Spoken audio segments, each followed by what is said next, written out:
Silakan duduk kembali. Kita masih tetap jaga jarak walaupun saya senang Sevin pakai masker, harusnya begitu. Ya, masih harus pakai masker, gak nyaman ya. Saya juga harusnya, saya malah harus pakai APD itu ya. Saya ada APD.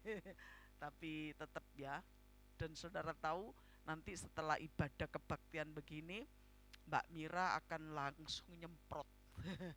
kami kami sudah siap semua alat semprot, bahan-bahan semprot, gimana pun kita mesti bijak ya. Bukan kita tidak punya iman ya, sebab ini diizinkan oleh Tuhan. Seluruh dunia mengalaminya.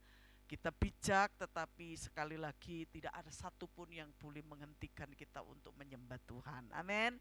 Puji Tuhan. Mari kita akan membuka Alkitab kita, Bapak Ibu Saudara, di dalam kitab Ibrani. Ibrani pasal 11 ayat 23 sampai 29. Ibrani pasal yang ke-11 ayat 23 sampai 29. Saya akan baca. Karena iman maka Musa setelah ia lahir disembunyikan selama 3 bulan oleh orang tuanya, karena mereka melihat bahwa anak itu elok rupanya dan mereka tidak takut akan perintah raja. Karena iman maka Musa setelah dewasa menolak disebut anak putri Firaun, karena ia lebih suka menderita sengsara dengan umat Allah daripada untuk sementara menikmati kesenangan dari dosa. Ia menganggap penghinaan karena Kristus sebagai kekayaan yang lebih besar daripada semua harta Mesir, sebab pandangannya ia arahkan kepada upah. Karena iman maka ia telah meninggalkan Mesir dengan tidak takut akan murka raja. Ia bertahan sama seperti ia melihat apa yang tidak kelihatan.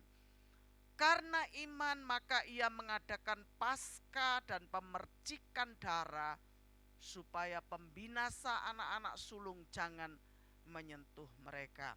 Karena iman maka mereka telah melintasi Laut Merah, sama seperti melintasi tanah kering, sedangkan orang-orang Mesir tenggelam ketika mereka mencobanya juga. Puji Tuhan, haleluya.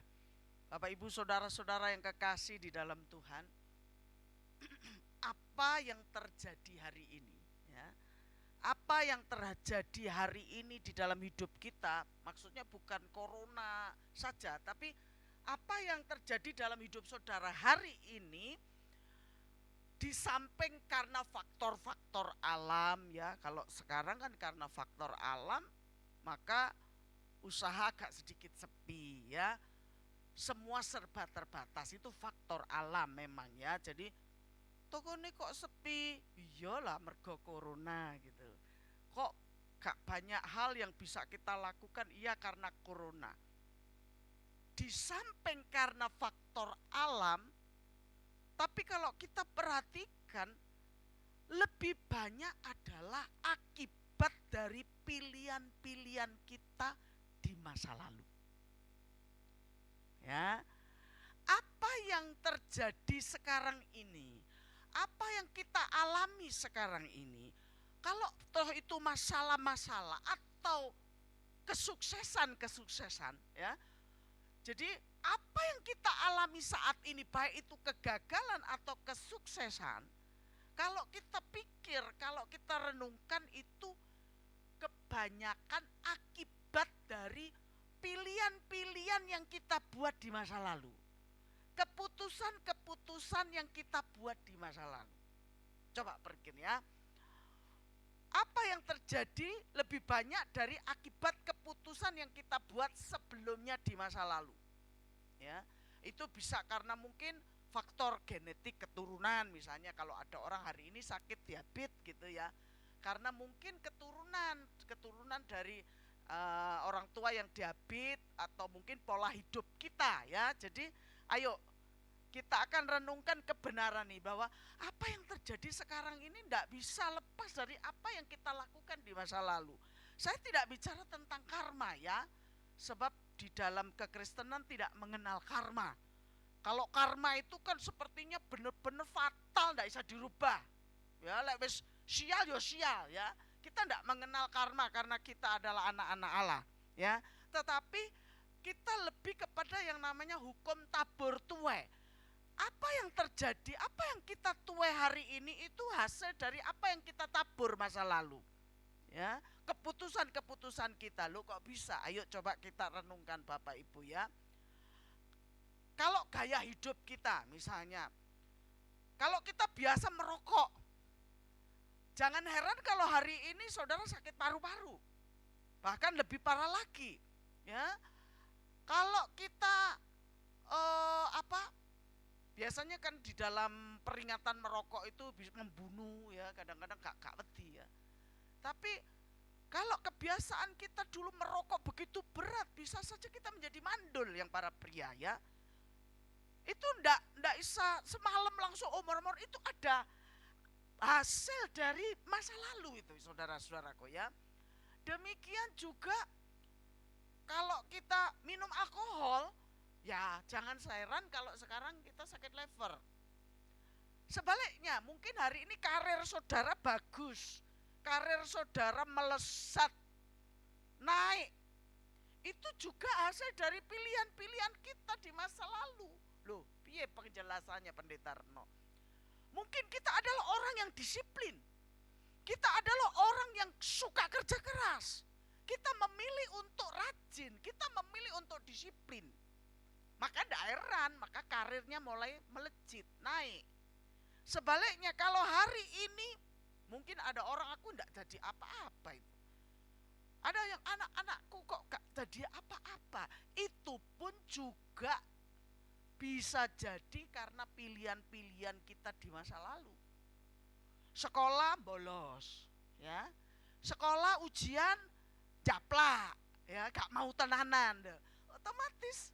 Sehingga kalau kita membuang-buang waktu, seharusnya wis lulus umurnya pas ini lulus SMA masih dongkol. Itu pilihan-pilihan di masa lalu itu menentukan kita sekarang. Kegagalan dan keberhasilan kita di masa lalu tuh ditentukan oleh apa yang kita pilih, apa kita putuskan Bapak Ibu Saudara-saudaraku ya. Itu sebabnya ya, betapa penting kemampuan untuk membuat pilihan-pilihan yang tepat.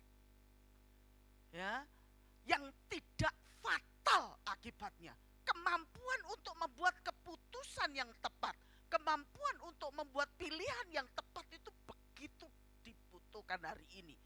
Supaya masa depan kita boleh seperti yang kita harapkan. Saudara kan tidak ingin bahwa masa depan kita sangat fatal akibat dari kesalahan kita membuat pilihan, membuat keputusan-keputusan. Jadi betapa penting kita itu mampu membuat pilihan yang tepat. Sayangnya tidak banyak orang mampu. Tidak banyak orang kalau nggak ngerti bagaimana saya harus membuat pilihan-pilihan yang tepat, yang sesuai dengan firman Allah. Ayat-ayat di atas tadi tentang Musa itu, tentang orang tuanya adalah contoh orang-orang yang mampu membuat pilihan hidup yang menentukan dalam keberhasilan mereka.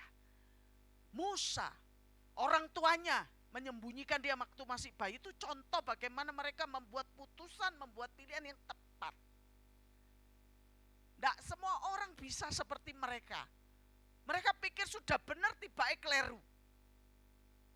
Tapi malam hari ini firman Allah akan menyingkapkan bagaimana kita boleh membuat pilihan-pilihan yang tepat sesuai firman Allah.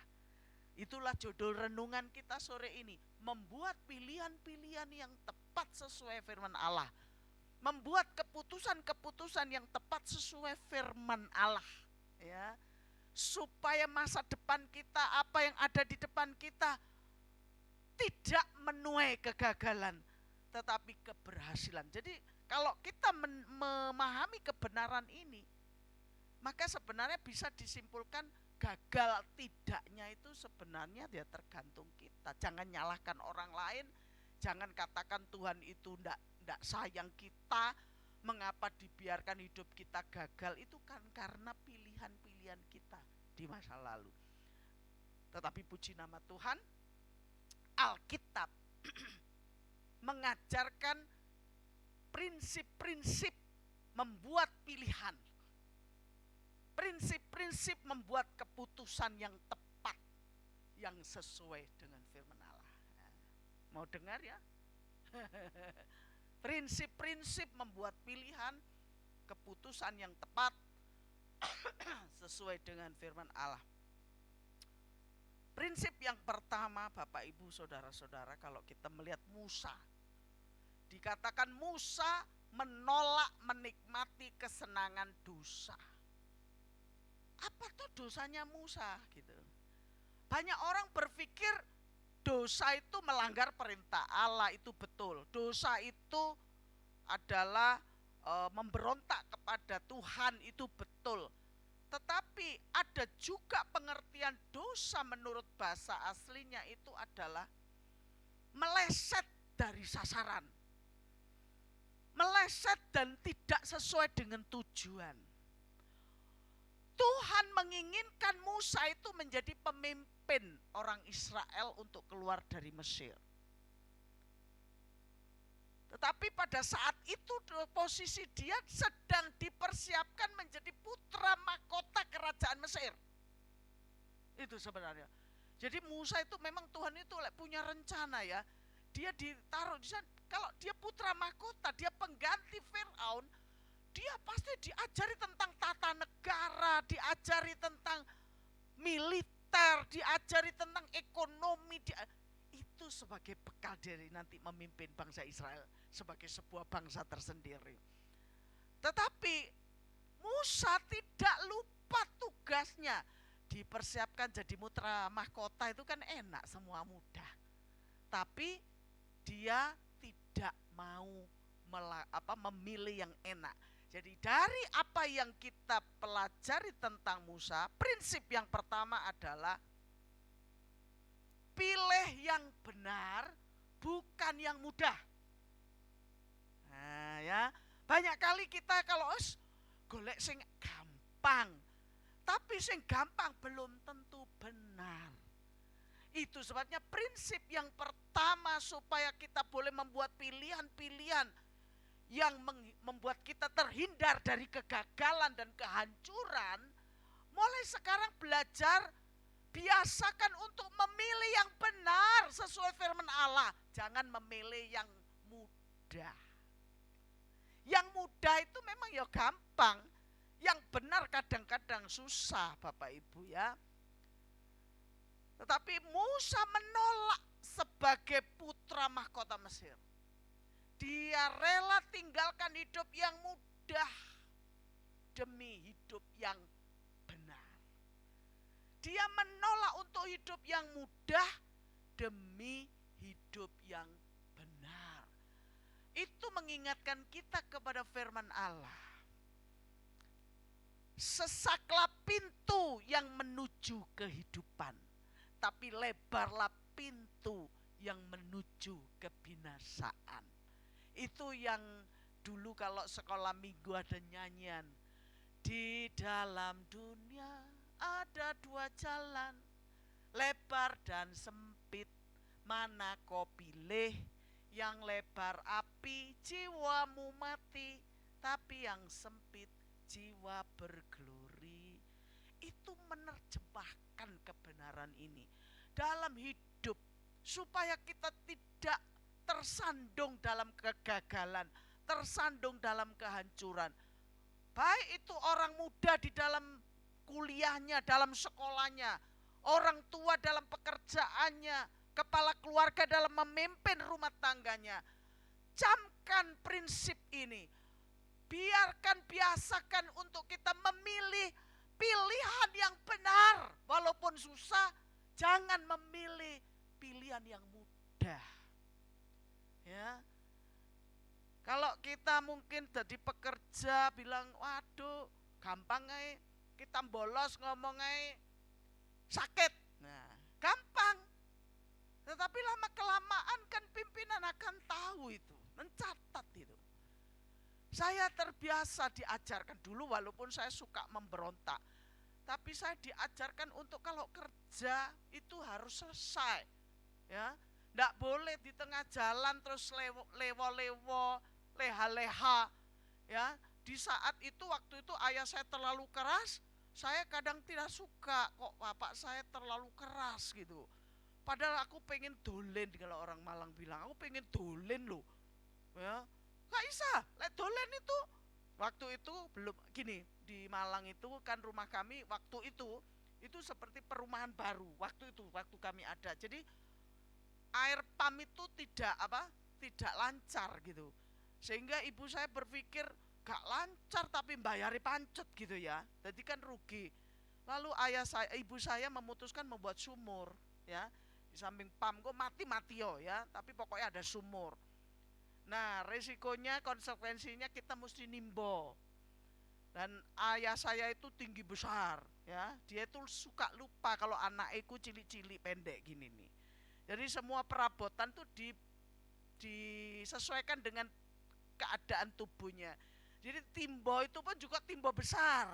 Bayangkan saya yang kecil ini nimbo ya, timbo ini besar untuk ngisi jeding gitu. Jadi aku mau dolen loh, kok dikongkon nimbo ya. Itu sesuatu yang berat. Tapi enggak, sebelum itu dipenuhi jeding dipenuhi kan untuk dolen. Tapi saya bersyukur setelah saya dewasa itu baik untuk saya, sehingga saya belajar untuk disiplin. Dolen kalau sudah penuh jedingi. Sebab tugas saya memang nimbo karena saya anak sulung. Jadi ya adik saya anak mamanya Justin itu kan waktu itu enggak sebesar itu, ringke, dia sakit-sakitan. Tapi itu saya bersyukur, sehingga saya kalau kerja, kalau tidak belum selesai saya tidak puas. Saya tidak akan pernah berhenti sebelum pekerjaan selesai. Hal yang sama kalau waktu saya sudah kuliah lagi di Wima sastra Inggris, sudah tua ya, sakjane males. Tapi karena pemikiran bahwa pantang untuk berhenti sebelum selesai. Padahal saya 10 tahun kuliah 10 tahun karena sudah selesai skripsi, tapi saya tidak selesaikan itu skripsi karena ya angel banget golek ibu dosen dan segala macam bukunya. Tapi ketika kamu kalau tidak selesai kamu akan menyesal seumur hidup. Nah, itu yang membuat akhirnya saya berhasil gitu loh, tidak sia-sia gitu. Jadi apa yang kita putuskan di masa lalu itu akan berakibat di sekarang ini. Biasakan, pilihlah pilihan yang benar, jangan yang mudah. Yang mudah kadang tidak benar, yang mudah kadang menyesatkan. Itu yang prinsip yang pertama. Musa menolak untuk menikmati kemudahan istana, dan dia rela hidup di padang gurun, dan dia boleh dipakai Tuhan dengan luar biasa. Kepala keluarga, ibu rumah tangga, anak-anak muda, camkan prinsip hidup ini. Pilihlah pilihan yang benar, jangan pilihan yang mudah ya. Itu berarti saudara mesti harus belajar banyak tentang firman Allah sebagai kebenaran. Yang berikutnya, prinsip yang berikutnya adalah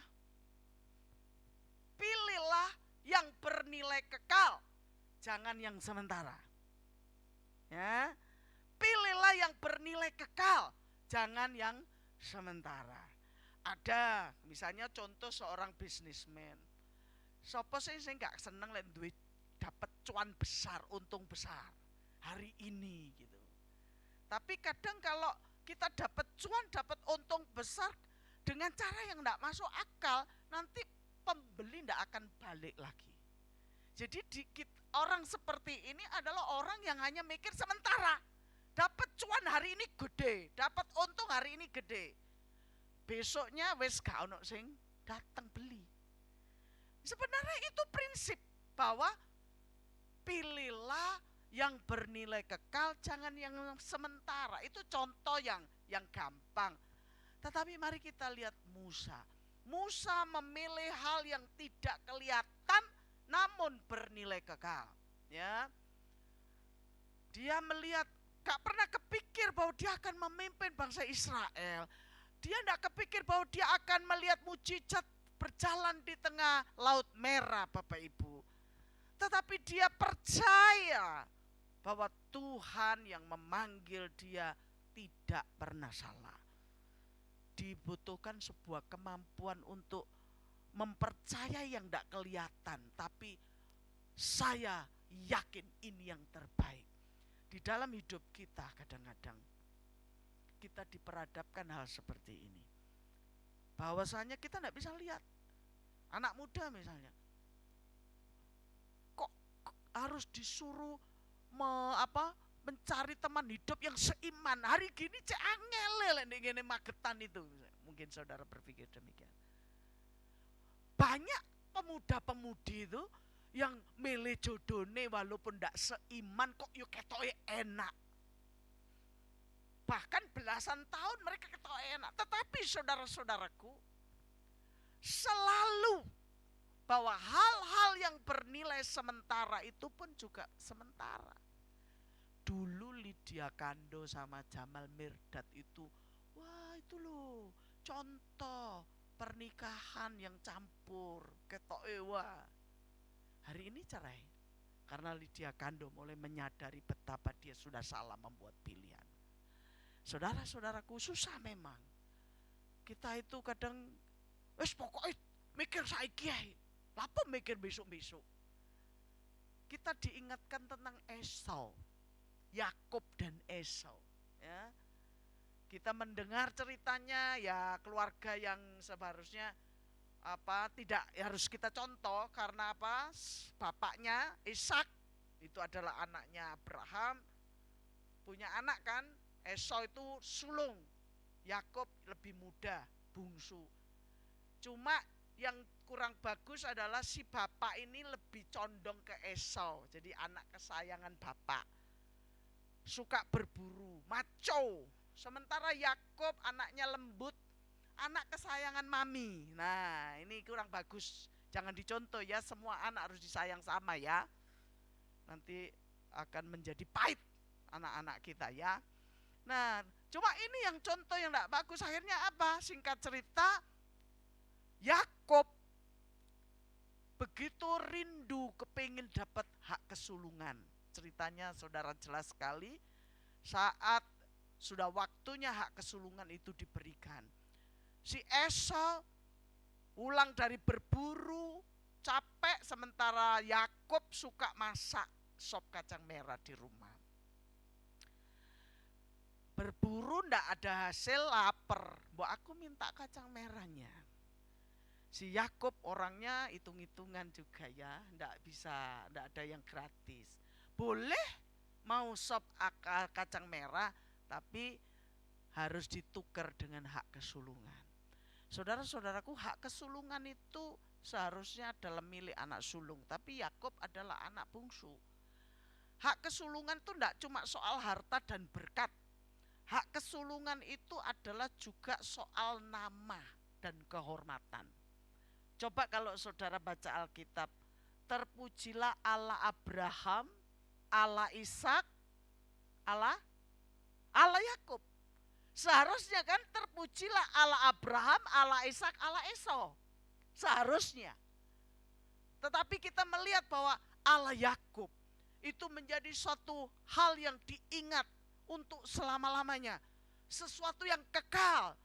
Bahwa Allah akan disebut Allah Abraham, Allah Ishak, dan Allah Yakub. Kenapa? Karena Yakub melihat hal-hal yang kekal, bukan yang sementara. Esau berpikir lebih nikmat dalam keadaan lapar, makan kacang merah yang sementara. Untuk apa hak kesulungan itu? Wong sebentar lagi aku akan mati. Dia meremehkan itu. Hal yang sama akan bisa diperhadapkan kepada kita. Kalau kita memikir atau mengingat prinsip ini, maka kita akan terhindar dari kegagalan, dari kehancuran. Kadang lihat orang cantik gitu, ya, begitu mulus, glowing ya. Saya pengen lo glowing gitu ya. Tapi sudah kasar-kasar ini ya. Wis tuwek gak apa-apa wis. Waduh kok seksi men gitu. Di sweety ya kok yo dilalan noleh. Digodho kok yo nanggepi lho. Kapan lagi? Nah, ini bapak-bapak ini. Langsung terus backstreet. Sesaat penak. Tapi itu bernilai sementara. Kalau sudah mulai tua, terus mulai berkurang kekuatannya, akhirnya ada stroke. Saya pernah lihat itu. Bagaimana seharusnya istri yang seharusnya memelihara, karena memang jauh, umurnya jauh ya, itu karena mungkin dulu ya seksi begitu. Apa ndak saudara lihat itu mungkin dipukuli ambek itu tongkatnya, pukuli. Jadi karena nilai sementara, cuma lihat tuh digudo nanggepi, apa gak keren aku wis tuwek kaya ngene entuk wong ayu sik enom semlohi gitu ya. Sementara. Tetapi biarkan prinsip ini kita pegang. Jangan pilih hal-hal yang sementara. Pilihlah hal-hal yang bernilai kekal, Bapak Ibu Saudara-saudaraku. Ingat Esau dan Yakub ya, itu adalah hak kesulungan, itu bicara tentang kehormatan dan nama yang diingat secara kekal. Yang prinsip yang ketiga adalah pilih untuk taat, jangan bersandar pada pengertian dan kekuatan kita sendiri. Taat.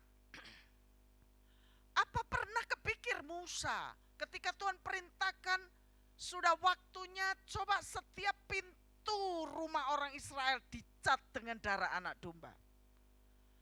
Musa bisa saya kegopo gitu loh. Kan dia diajari dia sebagai putra mahkota, logika, filsafat itu diajari dia. Tapi walaupun tidak ngerti ya, dia umumkan semua pintu-pintu rumahmu cat dengan darah. Dan benar, saat itu malaikat maut lewat untuk mencari anak-anak sulung, dan rumah yang pintunya dicat dengan darah terlewat, tidak dikunjungi oleh malaikat maut, dan anak sulung selamat dari kematian. Saudara-saudaraku yang kekasih di dalam Tuhan, bahwasanya kita mesti pegang prinsip ini.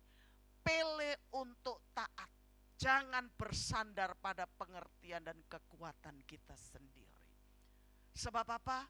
Kadang mujizat terjadi saat kita berani menaklukkan akal kita dan taat kepada Tuhan dengan sepenuh hati. Ada banyak hal yang saya sebagai gembala kadang-kadang juga diperhadapkan kepada pilihan itu. Dunia ini benar-benar begitu mempesona. Tetapi saya harus tanamkan satu tekad bahwa saya harus taat walaupun tidak mengerti. Kadang-kadang gitu, nah yang lain tuh saya enak loh. Kadang pengen melok-melok loh, enak. Tapi pada saat walaupun saya sendiri, saya akan lakukan itu. Maka saya boleh melihat bagaimana. Taruh kata soal ampuni. Jangan simpan kesalahan. Kalau toh saya simpan atau saya tidak mengampuni itu, dunia akan maklum, soalnya orang itu sudah banyak menyakiti pendeta Retno. Tapi saya belajar taat untuk mengampuni. Dan saudara tahu, sampai terjadi sesuatu yang Tuhan nyatakan. Saya ngomong sama Mbak Mira, jaduk no, lek aku kegi, terus aku ngelabrak dia, terus tak lok-lok nih dia, kan tidak akan menjadi lebih baik. Sekarang Tuhan menunjukkan ketika saya boleh belajar mengampuni, berkat Allah bekerja, pelayanan Tuhan boleh bekerja. Bahkan pelayanan ini berkembang tumbuh dari orang yang dulu menyakiti saya, tapi saya tetap baik sama dia, dan Tuhan pakai dia untuk menolong kita. yang mesti kita tanam. Pilihlah untuk taat dan jangan walaupun kita tidak mengerti. Lalu mungkin kita berpikir, lah kalau kita sudah kadung, lah wong zaman dulu biasanya kan ya kita belum pinter, sehingga kita salah membuat keputusan, salah membuat pilihan-pilihan, sehingga akhirnya pilihan itu membuat kita sengsara, ya, membuat kita mengalami satu hal yang tidak mengenakkan. Kabar baiknya adalah Yesus mampu mengubah kutuk menjadi berkat. Yesus mampu mengubah musibah menjadi berkat. Ada hal-hal yang kalau saya khotbah begini bukan berarti saya tidak pernah salah membuat keputusan. Bukan berarti saya tidak pernah salah membuat pilihan-pilihan. Yang jelas sekali itu adalah saya salah membuat keputusan untuk menjadi seorang kakak yang keras. Saya bisa lunak, saya bisa sabar, tapi waktu itu saya memilih untuk menjadi kakak yang keras, karena saya berpikir saya begitu melindungi adik-adik saya, dan ayah saya mendidik saya dengan keras. Kadang-kadang saya tidak suka, tapi saya harus menurut dia. Sekarang pelampiasannya, kompensasinya, saya pun harus keras kepada adik saya.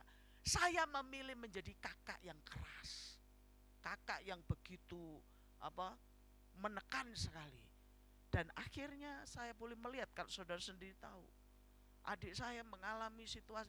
Saya selalu menyadari semua itu karena kesalahan kami mendidik dia.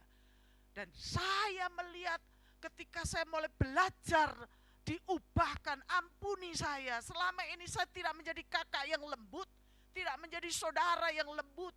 Saya hanya menuntut dan menuntut. Sekarang Tuhan tolong saya untuk saya berubah, untuk menjadi lebih sabar, untuk menjadi lebih lembut. Dan puji Tuhan, saya boleh melihat bagaimana Allah mengubahkan sesuatu yang waktu itu saya sudah ulang-ulang seperti suatu hal yang kiamat buat saya.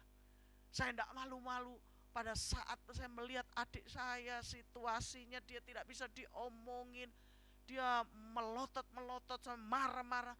Saya tidak malu, saya duduk di bawah kaki Tuhan. Jadi ada tempat tidur, saya duduk di bawah. Saya hanya menangis kepada Tuhan dan minta ampun. Saya tidak menuntut, kenapa adik saya kok gini Tuhan.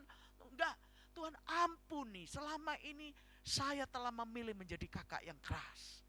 Sekarang saya mulai mau Tuhan jadikan saya lebih lembut. Saya kadang juga jengkel, tapi Tuhan tolong.